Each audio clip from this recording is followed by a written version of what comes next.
Hi guys, welcome back. If you're watching this video, this is actually the second part of my birth story. I will include a link to the first part in the description box below, and the first part is actually the birth of my first baby, and the second one, which you're watching now, is the VBAC story, which is the birth of my second baby. So we'll continue. I got pregnant again when my son was around 1.5 years. And then after that we were thinking, okay, we wanted to try again for a normal delivery, and then I started reading up on this, and then I started learning about VBAC, that is vaginal birth after C-section. And then there's something called TOLAC. I'm just putting the terms of that. TOLAC is trial of labor after C-section, I think. Yeah.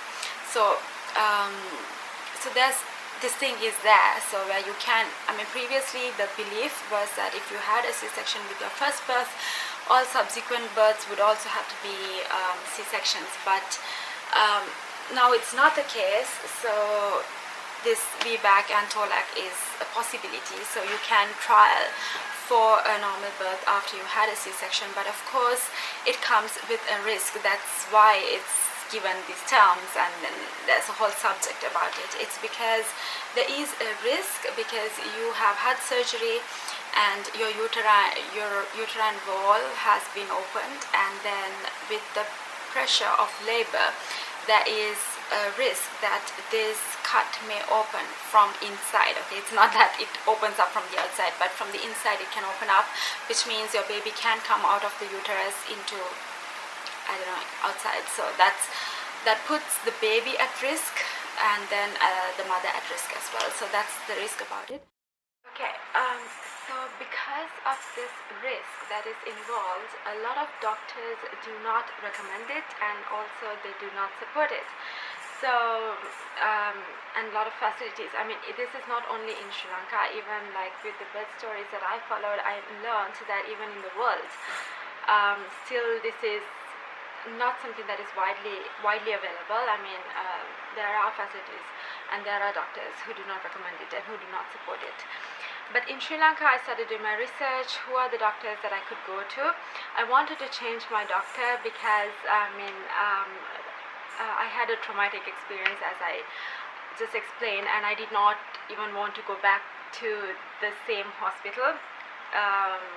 So if I was to go back to the same doctor, that would mean I have to go back to the same hospital, and I did not want to do that. So I had to change the doctor anyways, and we also felt that this doctor kind of pushed us towards the C-section, so I just felt that he would not support a VBAC, so we wanted to go for a different doctor. I wanted to go for a different doctor, and then I started doing my research, and I asked several other mothers, and then there are these Facebook groups. I put up posts, and I asked for recommendation and experiences with other mothers about VBAC in Sri Lanka, and I did get good response.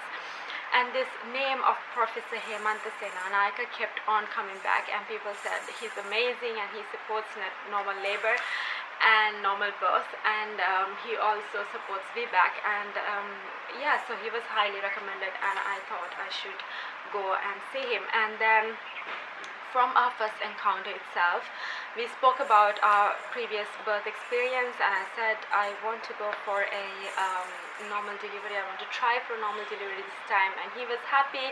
He was like, that's the spirit. That's what I want to hear from mothers. It's nice when a mother wants to actually do it the normal way, and apparently it's becoming rare. A lot of mothers who are going to private hospitals are now requesting for C-section, which is sad in my opinion.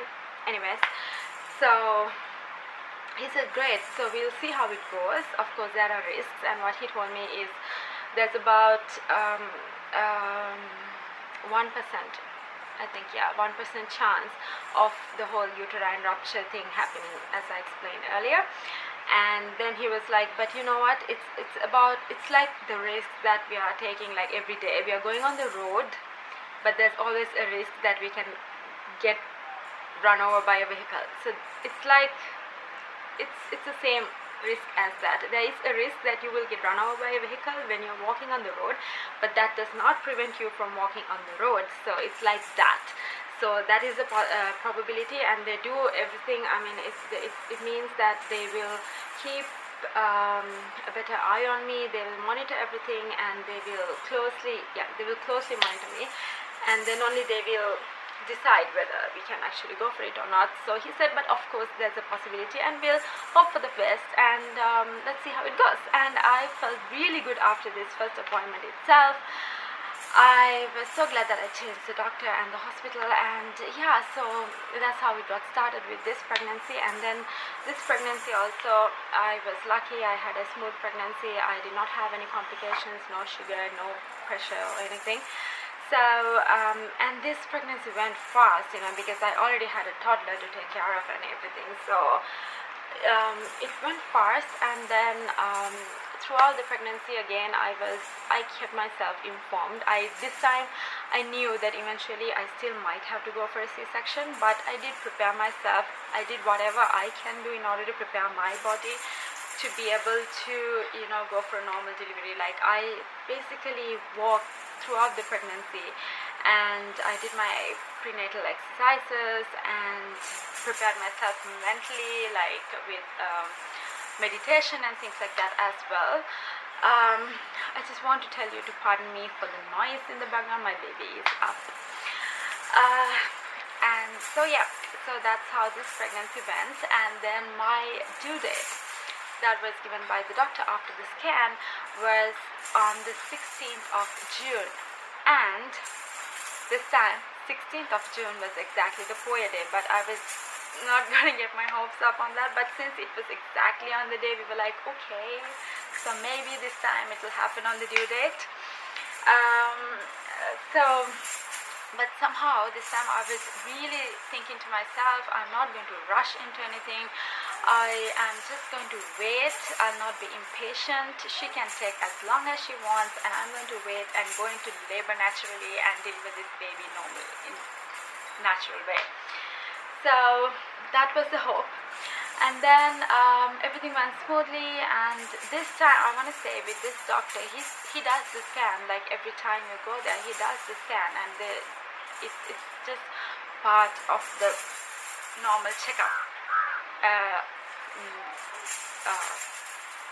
Yeah, so it's part of the normal checkup, and a scan is done every time you go. So he just said everything looks fine.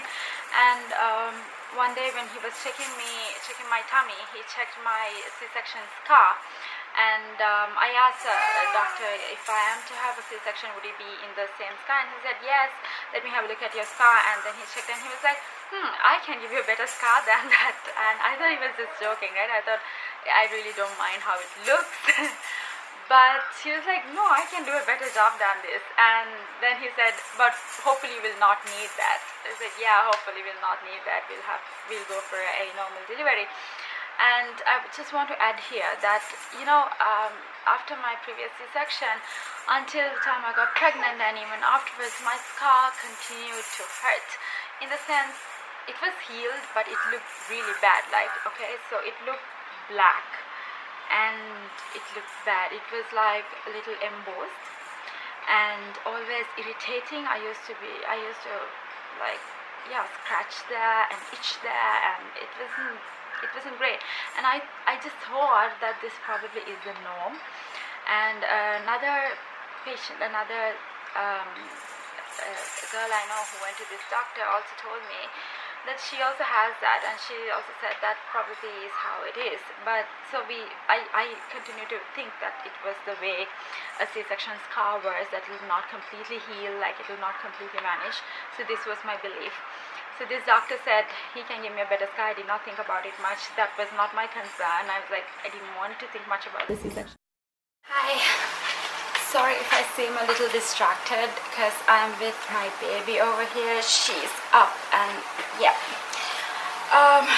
So where was I? Okay. So my second pregnancy, I spoke about it, and things went all right. So then towards the end of my pregnancy, when I was having my 8th month or so, my big one is over there. I'm smiling at him. Hi. So I think the 8th month appointment, I just spoke to the doctor about like the due date and stuff, and then guess what?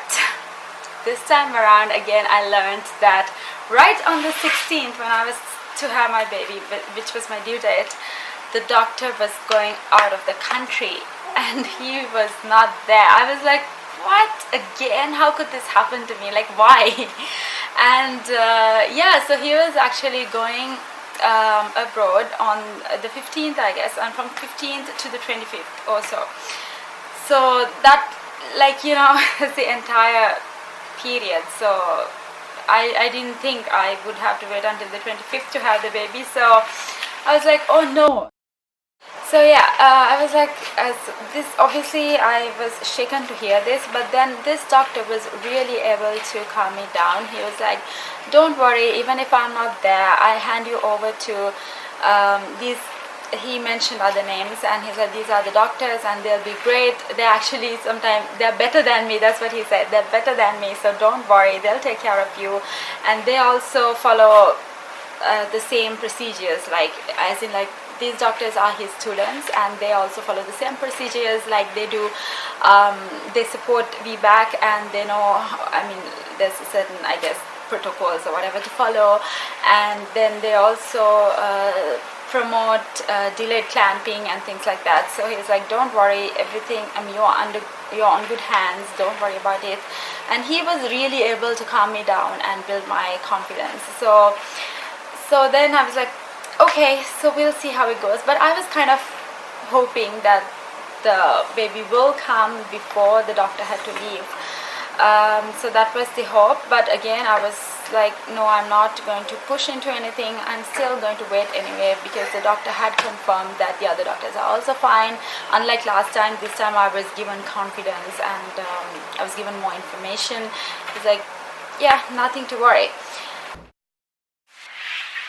Okay, so at my 39th week appointment, I believe, yes, I requested for a cervical check, and as in I asked him whether he can do that, and he said yes, and he did. That was the first time I had a cervical examination, and oh my god, it was not fun, it was not good. But yeah, I was okay, because I mean, I wanted to experience all those things, right? I wanted to experience everything that happens in a normal labor. So the first time I mean, when I had my son, I did not experience any of that. So that was the first time, not good. But yeah, but I was hoping to hear some good news from it, right? I was hoping to hear I had my baby laughing and playing. Yeah, Baba? Aww. So anyways, I was hoping for some good news. Like, I was hoping for him to say I have started the dilation process and maybe 1-2 centimeters, right?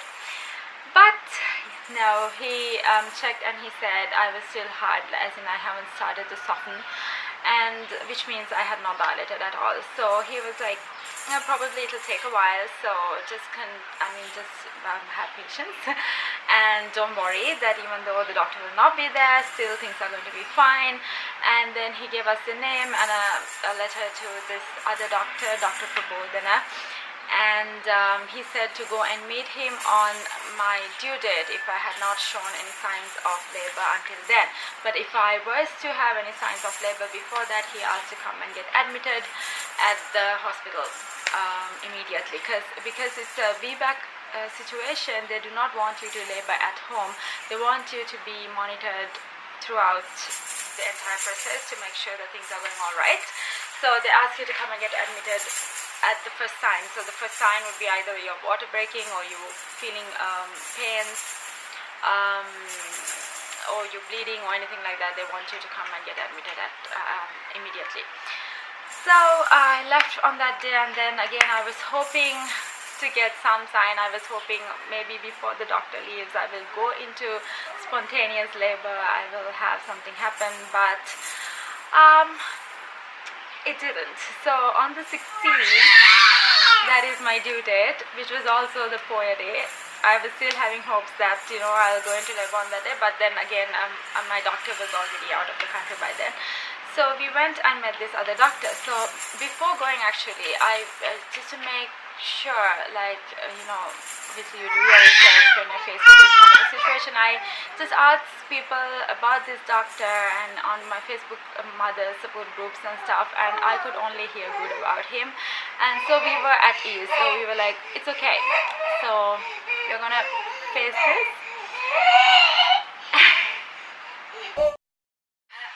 Okay, so we went and met Dr. Prabodhana on my due date, and just as I walked in, he was like, you must be Professor Hemanta's patient, because I was heavily pregnant, and I was just coming to see him at that time. So this was the first day I met him, and this was on my due date, and he was the doctor who was supposed to do my delivery. And then he again did a scan, and he checked for everything, and he was like, everything looks fine. So since it's a VBAC situation, I cannot be induced. The professor had also told me. So with the case of VBAC, they cannot induce you chemically, like they can't use symptom and things like that to put you into labor, because those drugs tend to make the labor process more intense, and that increases the risk of uterine rupture. So therefore with VBAC they do not induce, and the success of VBAC is higher when you go into spontaneous labor. That means your body starts the labor process on its own. So yeah, then we decided to give it another week to see whether I will go into spontaneous labor, and this was on a Sunday, that was the 16th, and then he said he will again meet me on the 21st, which was the next Friday, and then he said we'll do this thing called a foley balloon. The professor also suggested that these are the things that you can do to induce labor mechanically, because you can't do it chemically in the case of a VBAC. So he said we'll do that on the 21st, and we'll wait until then, and if you go into labor, that is fine. If not, we'll see what we can do on the 21st. So that's 16, and I wait till 21st, and you know what? Nothing. I was perfectly fine. I went on walks every day. I did exercises. I ate spicy food. I did all that. But then I was determined to not to push for a C-section at any cost. Okay, so on the 21st we went back, and then he checked me, and he said still I was not really softened, I was not really dilated, and then he said he will administer the foley balloon, so or also known as the foley catheter. So what happens with the foley catheter is that it's a device that you put in through, and then it's like a balloon. It's deflated and it's inserted, and then saline liquid is filled into it, and then it sort of pops up. It's inflated, and then how do I explain? So it's like a balloon which is inside of your uterus, putting pressure on your cervix. So that is supposed to put, okay, if your cervix is like this balloon will be like this, and I hope you can see. So this balloon is moving like this, and it exerts pressure on your cervix, causing it to dilate, and this can cause it to dilate up to, I guess, 4 centimeters if I can remember right, and then when it does come to that level, it will fall off. So he said it will not really fall off, but the idea is it will get loosened, and then that means the dilation process has started, and from that point onwards it can happen.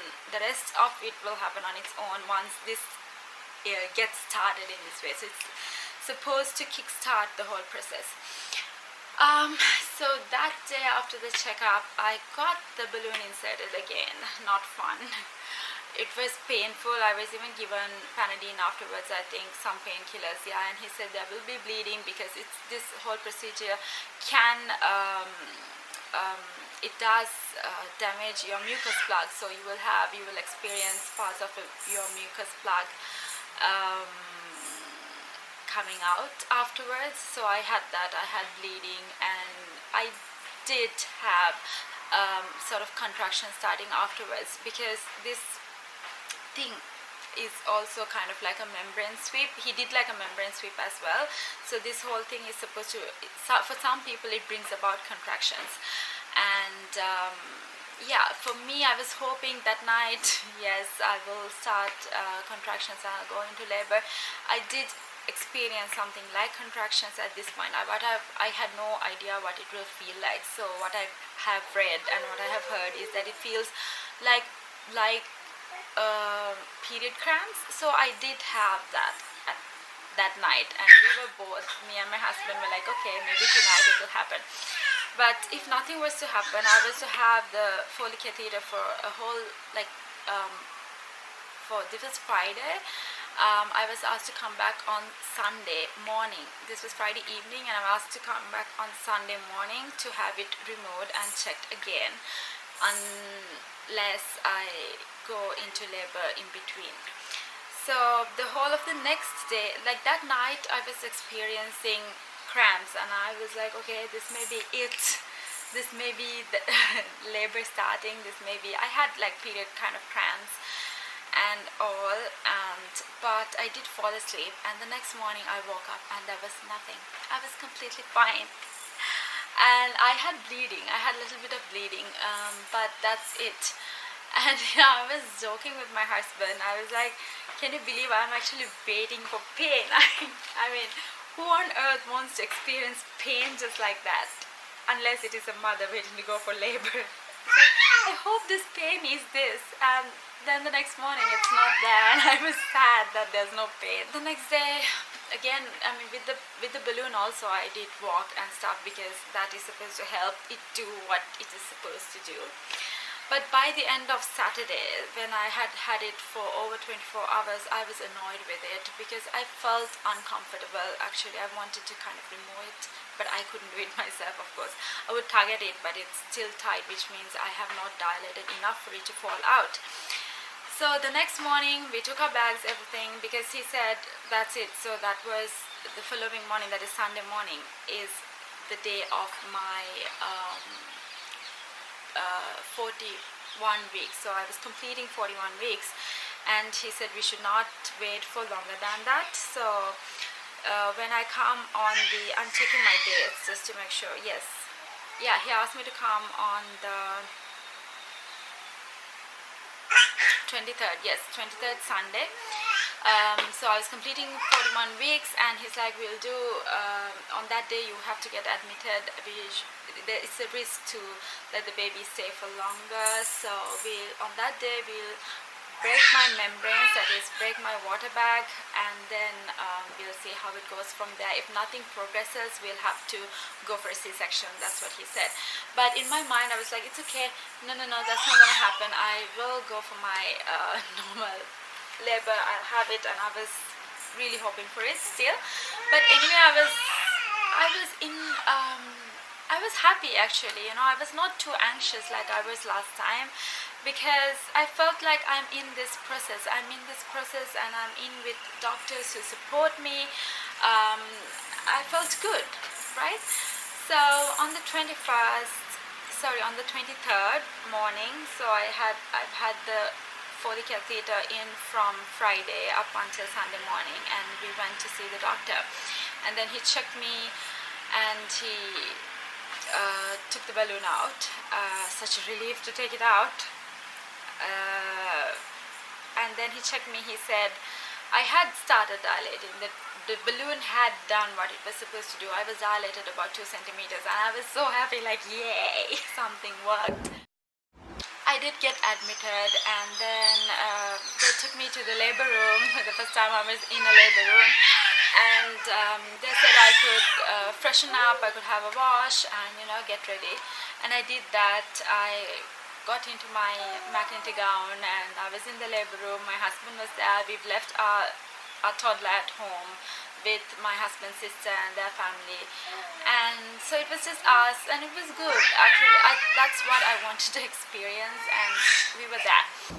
When you rupture the membranes, that means that they break your water bag with a device, like a poke device, like with a hook like this, and then tap it and then the water bag breaks, and then that will kickstart labor for some people, because then it increases friction between your baby's head and the cervix will start dilating and all that. So that is one way of inducing labor. It's a mechanical way of inducing labor. It's called artificial rupture of membranes, or ARM. That is the term that they use for that. So okay, I was admitted, I was in the room, we were just chilling. I had some lunch, I believe, and Para, my husband, had some lunch, and we were waiting. I had a wash and I got ready and everything was cool. And I was feeling happy, I was feeling positive that we were in this process. And then around 3 o'clock my doctor came and he said, okay, now we are going to do this. And my husband was asked to go out, and he ruptured my water bag. I felt it. It was a bit uncomfortable, and I was like, clenching, and then I felt the gush of water. I actually felt it. I was hoping for this to happen naturally. From several weeks before, I was like, okay, let today be the day that I break my waters, but no, it did not happen. But this is where it happened. Yeah, they broke my water around 3 o'clock, and then they hooked me up into the machines where they check the baby's heart rate and also your contractions, the contraction chart thingy. So immediately after that was done, immediately I started getting contractions just like that. And then when they hooked me up also, they started seeing it, and he was like, okay, that's good. So sorry. So you have started the process, which is great. And then he left, and they continuously had me monitored, and they saw that contractions were coming, and they're like, okay, so that's a good sign. So you have now officially started your labor process. And I was excited. I was really excited to feel. At first the pains that I got, they felt like contractions. I could feel like something grinding or something happening inside me, but it was not really painful. And at this point, they said, yeah, it's okay for me to walk around the ward, and that will help, of course, help with the process. So I did that. At this point, they ask you to remove your undies, and then you're supposed to wear pads, because I was continuously leaking because I've had my water broken. And but I was walking around, and I might have some footage. I'll try to include it here. As the evening progressed, my labor got more intense, and but it was still tolerable. By around, let's say, I think 7 p.m. or so, it started to get painful. It started really get painful, and then I was like, okay, probably I can't be walking around right now. And I went to my room, and I was sitting there, and my husband was there, and he was timing my contractions. I don't remember. I think by this time they were coming every 10 minutes or so. And then I was given the green light to have some dinner. I had some bread toast and a soup, I believe. And then still it was tolerable. My contractions were okay. And then they said that probably it's a good idea to now have me hooked onto the monitors continuously, because they want to see that my baby is fine. Because if uterine rupture is to happen, a warning sign on that is that the baby's heart rate will either increase or it will fall. It can be either way. So they said I should be hooked onto the monitors, because it's a risk otherwise that if I'm walking around and not hooked to the monitors, they can't monitor the baby's heart rate. So this time I was on the bed. I was like, okay. So yeah, I'm shooting again on a different day, so I'll continue the story of my VBAC. At around 8 o'clock is when my doctor came back to visit us, and then he checked me. At this point I have dilated to about 3 centimeters, I believe, and I was in quite a lot of pain at this point. I was having very strong contractions, and doctor was like, yeah, you're getting very good contractions, so we can, I think it'll progress, your progress is good. Though at that point it was only 3 centimeters. It's like we can't really say you can take so long to become to 3, 4, and then it can just happen within 1 hour or so. So we'll wait and see. And since I was in pain at this point, he suggested taking gas and air. So I did take that, and he was joking about how it makes people high, and I'll just start talking and rambling about things. So I was still, at this point, I could still laugh, and I was feeling all right, though I was in a lot of pain, because I think that's what I wanted in a way. I guess I wanted to be able to experience this, so I was in a good mood anyway. So we were playing around with the gas and air, and I don't think it really helped, but maybe it's like shisha. If you have tried that, it's exactly like that, but it did not really make me high or anything, or it did not really take away the pain, but it was kind of fun, yeah. And at this point, the sister asked me whether I need the epidural. Now, about the epidural, we had already discussed about this. Actually, my doctor suggested, he recommended that I do go for an epidural, and there's two reasons for this. So one is that when you get an epidural, you're more relaxed, and the labor can progress on its own, in the sense you will not stress and you will not panic, and you will just let your body do what it has to do, and that is helpful, because if not, actually you stressing and you pushing in the wrong way and whatever could actually increase the risk of uterine rupture. So in the case of VBAC, they do recommend for you to go for an epidural. That is one reason. And secondly, if you get the epidural done, that means you already have the catheter in your spinal, and then if in the case of an emergency C-section, they will increase the dose, and they'll not have to do a spinal again. So you already have it in place, so the process will be faster in the case of an emergency C-section. So for those two reasons, because of those two reasons, it was recommended that I take the epidural, and I was open for it. I said okay, but I told her, I'm still okay, I think I can manage. But she was like, well, the doctor will take some time to come, so you better, if you are thinking of it, you better call him now. I said okay. So then she went off to call him, and sure enough, things got kind of bad from that point. By about 9 p.m. I was in terrible pain, and I was kind of exhausted as well, kind of tired of trying to deal with the pain. And I said, where's the doctor, is he coming? And the nurse was like, the sister was like, yeah, that's why I told you. She had asked me before also, and I said I'm fine. So she was like, that's why I told you the doctor could take a bit long, because they go to other surgeries to other patients, and then only they're coming. So I had to wait till about, I think, 9:30, and then he came, and then he set up, and I think it was around 10 o'clock when I got my epidural, and I was getting contractions back to back at this point, and it was really tough for him to administer it as well. So if you are getting epidural, do consider getting it done a little bit early, because anyway you can increase the dose as it goes. So because at this point, when you're like really getting contractions back to back, it's difficult to administer it. I was like, oh no, I'm getting one, don't puncture. And he was like, okay, and he did that. And I will not go into details about how it felt and all. It felt all right, except for the first needle. It was okay.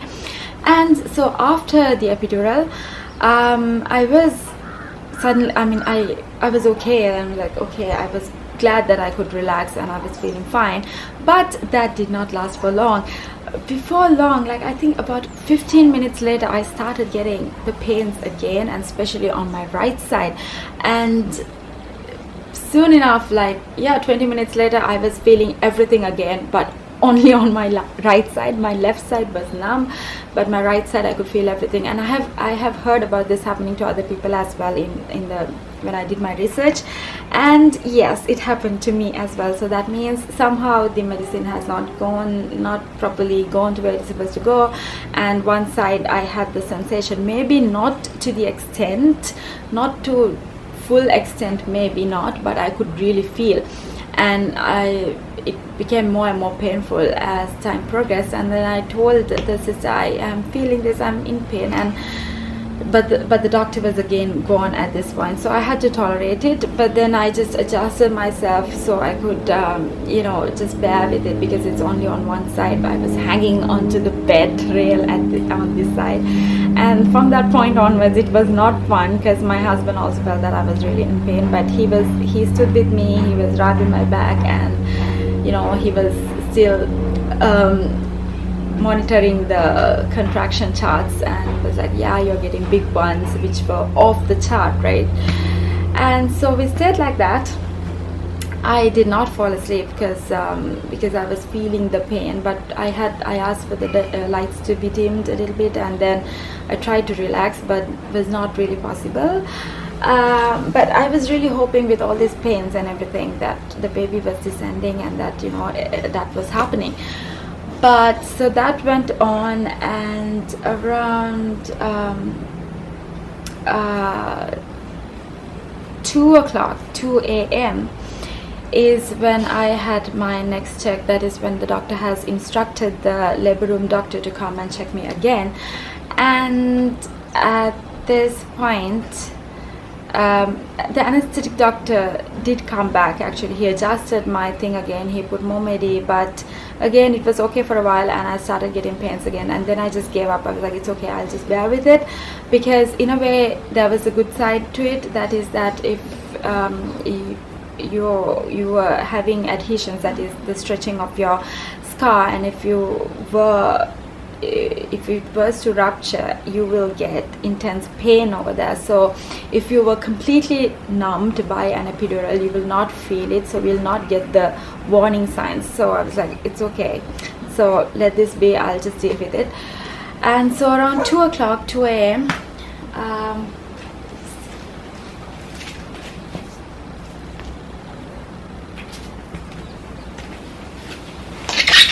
Yeah, she's okay.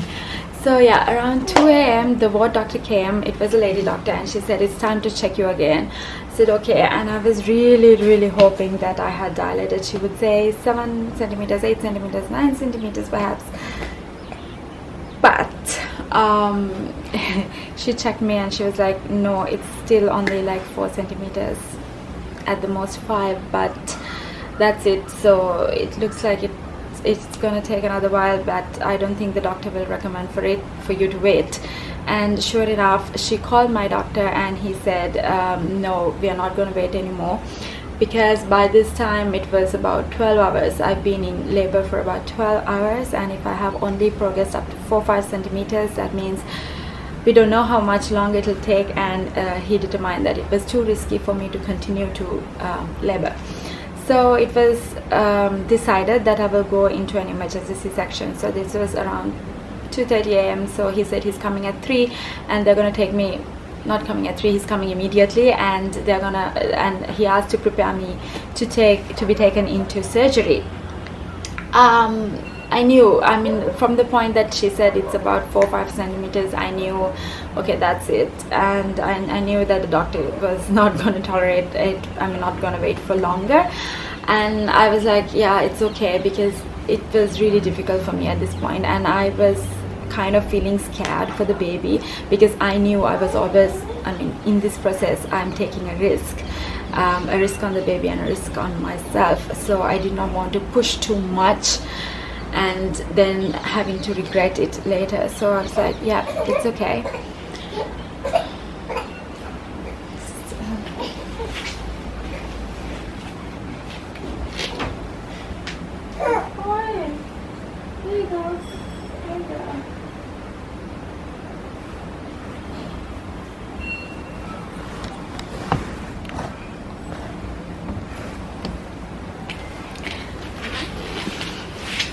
So so at this point I was like, yeah, it's okay, and I accepted it.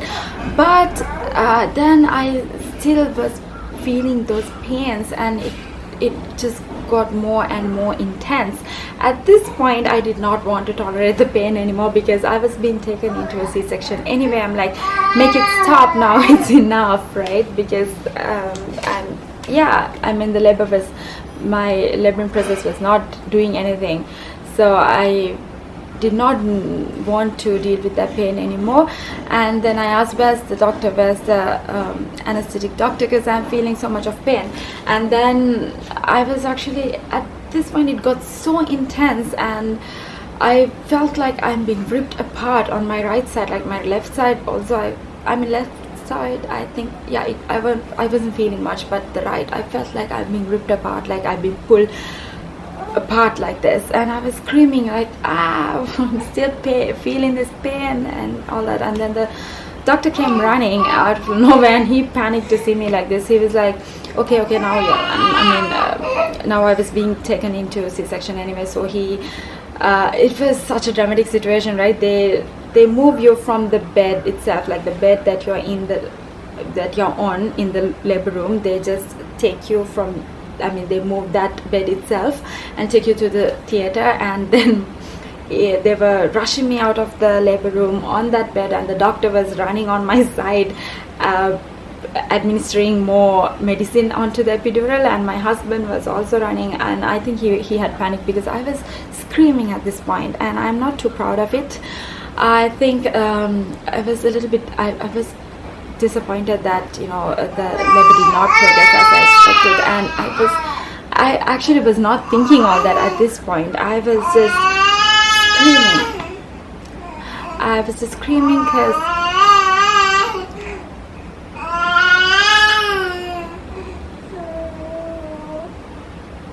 Baba, okay, yeah. It was, oh my god, to think back, it was such a crazy thing, right? A crazy situation with an emergency C-section. I was just being taken out of the labor room in my bed itself. So they just push you in that bed itself, and then there was the anesthetic doctor running by my side, pushing more medicine into my epidural, like they inject it into your epidural. And then my husband was rushing on the other side, and then the nurses, the doctors were all rushing, and I was screaming. I'm not too proud of it, okay, but I was screaming because at this point the pain was so bad, and I wanted it to stop. I was like, make it stop. I'm like, I was screaming, and that pain, it was not, I was in labor for 12 hours at this point, but it was so intense. I felt like I've been ripped apart, okay, I was like being ripped apart, and I was screaming. And then he kept on putting more and more medicine into my epidural, and then the pain stopped, and I was okay. But then I realized, now this is the medication that is numbing me for the C-section, but I was still afraid whether it'll properly work, because all this time it did not properly work, and I could feel it on the right side. So I was a bit afraid of that. I kept on telling the doctor, it did not work on my right. And then he said, it's okay, now it's going to be okay. So I was like, all right. So then they took me into the theater, and then they stopped my husband from coming in at that point because they were preparing me, and so much was happening. The doctors changing into scrubs, because it's much different from my experience from my previous C-section, because that was kind of planned and everything is smooth. But here it's just mad rush, right? People are running around, and oh my god, so much of chaos. Okay guys, sorry if I seem distracted. My baby is actually here with me right now because she refused to stay where she was. Okay, so I was saying that, yeah, then within about half an hour they started the procedures, and the doctor was in, and my husband was in, and I felt better to see him, to have him back with me. And then they began the procedure, and I was really concentrating on to see whether I could really get the feeling again. And sure enough, they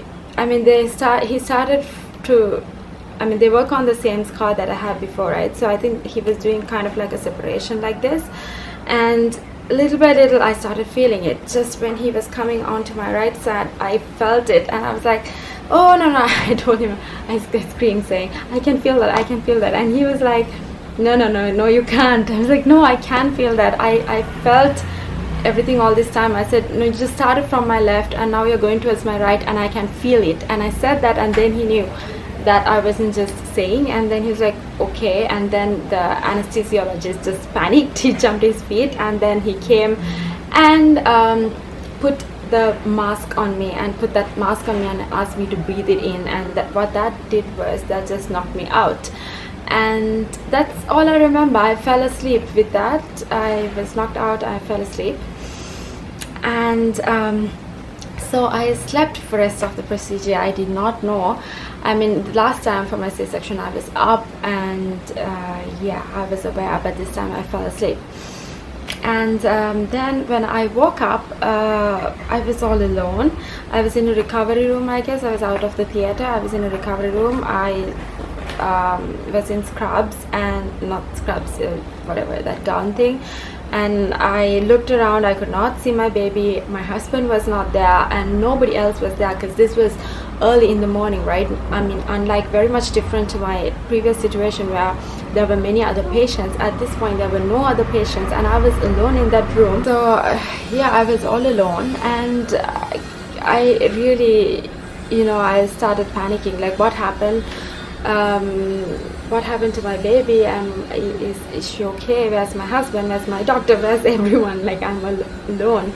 And I could not, I mean, there was nobody who was around even for me to ask. And yeah, I was so afraid, and I was just waiting. I was thinking, no, it's going to be okay, it must be okay. I just had my surgery, and I just woke up, and yeah, and I just stayed like that. And I think I stayed like that for about 10 minutes or so, and that felt like a long time.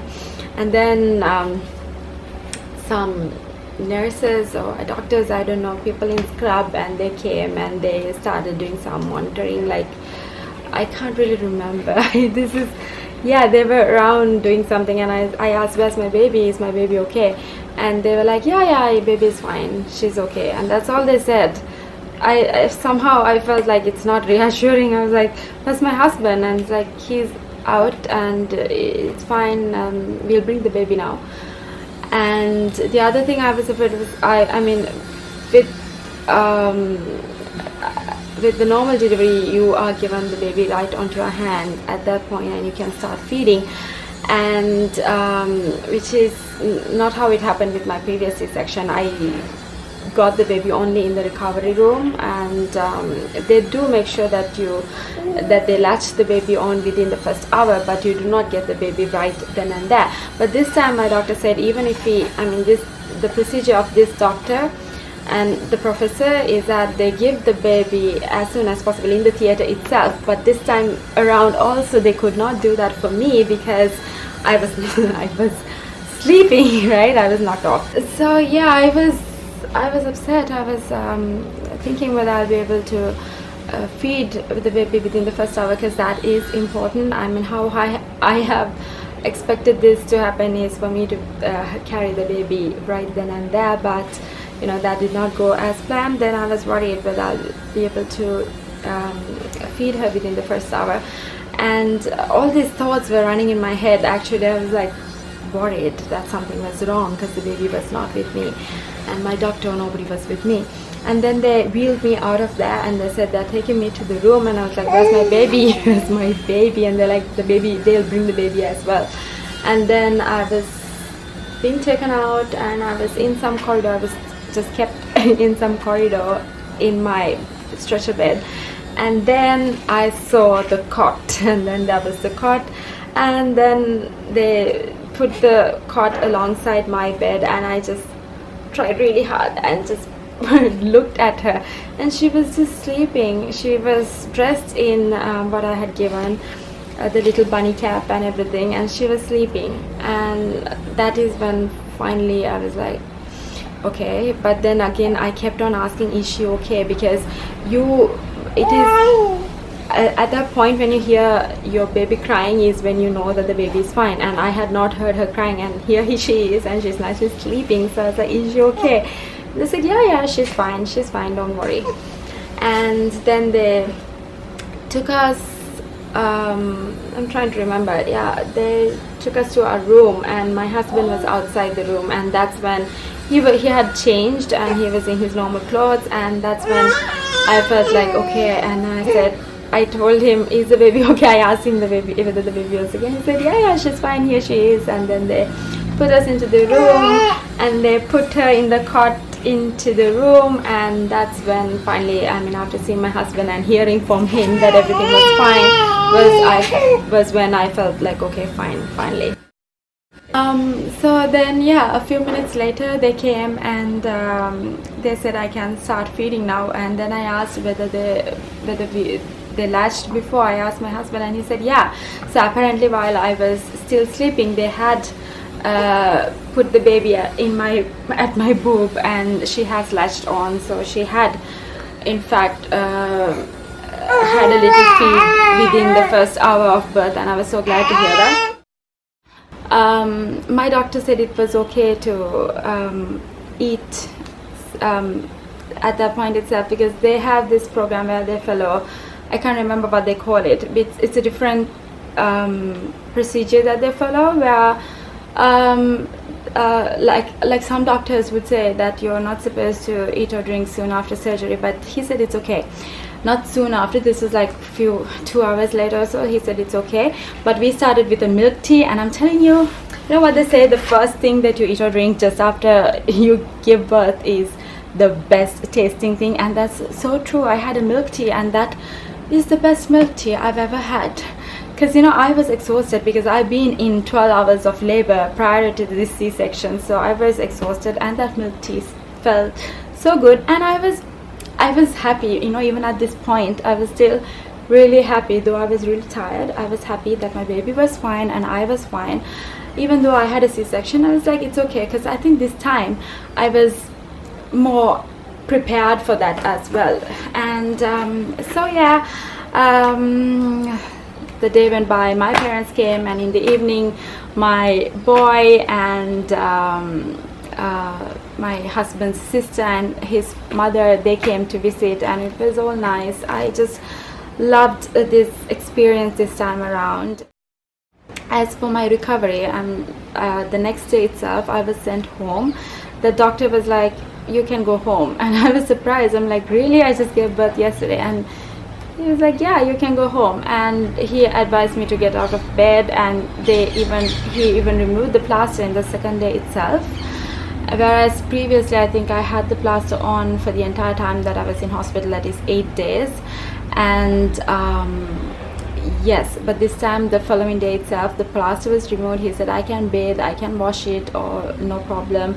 And the baby was bathed the following day itself, and then we left. And yeah, so I think overall afterwards also, my recovery this time around has been much better. What could have helped the situation is that I was better prepared, I think, on what to expect with C-section. And secondly, I think I must thank the doctor and the crew this time around. It was a much better experience for me, and I think now looking back, I'll speak about the scar also. My scar now 5 months later I mean, it's not there at all. There's like a little bit of a mark, but it's gone, okay? And I mean, not at 5 months, it just disappeared somewhere around three months or so. And overall my recovery was much better, and I want to thank my doctor this time. So I think the doctor that you choose make a difference. So do your research and select your caregiver. That made a difference, and I think that physically and emotionally this time around it was a better experience for me. Overall my recovery was better, and my bond with the baby was better. I now look back and think, I think all the things that I had to go through with my previous birth made it difficult for me to bond with my baby. And after this birth, actually, I think the bond with my son also improved. Now as a family, we were, well, this time around it was a better experience for all of us. I think even my husband was less stressed this time.